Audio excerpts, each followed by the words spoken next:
Halo teman-teman, nama saya Arkel Sarayar. Nah, saat ini saya sedang bersama dengan kedua teman saya. Halo, kita Ayu. Halo, kita Mikael. Nah, saat ini kita akan membahas tentang PPA Pasal 21. Nah, kalian udah pernah dengar nggak tentang PPA Pasal 21? Nah, kita pernah dengar, tapi yang kita tahu PPA Pasal 21 itu pajak yang hanya memotong gaji karyawan. Jadi benar sekali Kael, pajak di PPh Pasal 21 itu bahas tentang pemotongan pajak pada gaji karyawan. Jadi saat karyawan terima gaji, perusahaan langsung potong pajaknya. Jadi kalau gaji karyawan itu diterima bersih karena udah dipotong pajak oleh perusahaan.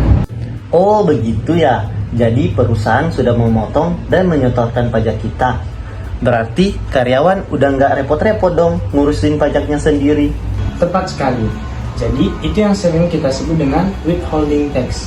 Jadi sistemnya itu perusahaan yang bakal menghitung dan menyetorkan langsung ke negara pajak karyawan. Tapi tetap karyawan juga harus memastikan kalau perusahaan menghitung dengan benar. Tapi ngomong-ngomong soal perhitungan, bagaimana cara menghitung PPA Pasal 21 itu? Apakah ada langkah-langkah? Saya sempat cari tahu, ada beberapa tahap Kael. Yang pertama, kita hitung dulu penghasilan bruto per tahun. Baru kita kurangi dengan pengurangan pajak seperti biaya jabatan dan iuran jaminan pensiun. Nanti hasilnya disebut penghasilan neto. Nah, penghasilan neto itu juga bakal dikurangi sama PTKP, penghasilan tidak kena pajak.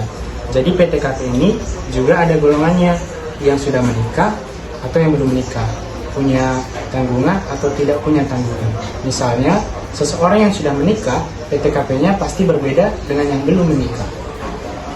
Kalau sudah dikurangi PTKP, hasilnya apa? Nah, setelah dikurangi PTKP, baru kita dapat penghasilan kena pajak atau yang disebut PKP.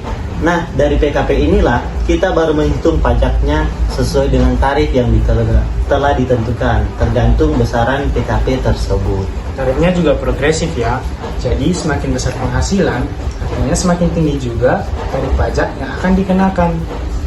Benar, untuk PKP hingga 60 juta pertama tarifnya 5%. Kemudian meningkat menjadi 15%, 25%, 30%, 35% untuk penghasilan yang lebih besar. Tujuannya apa? Biar orang yang memiliki penghasilan yang tinggi akan membayar pajak yang lebih banyak. Oh, jadi semakin besar gaji karyawan, semakin besar juga potongan pajaknya ya? Benar sekali Michael, tapi potongan pajak itu kan untuk pembangunan di negara kita juga. Jadi penting ya teman-teman untuk memahami perhitungan sesuai dengan PPh Pasal 21 supaya kita sebagai warga negara yang baik tahu hak dan kewajiban kita.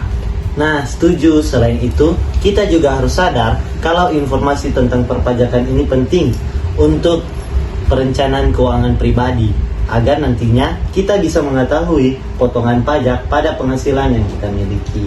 Wah, terima kasih teman-teman untuk penjelasannya. Sama-sama Michael, semoga berguna. Jadi buat teman-teman yang nonton, semoga pembahasan kami kali ini dapat berguna dan menjadi pengetahuan baru buat teman-teman di rumah. Akhir kata kami mengucapkan Sampai jumpa.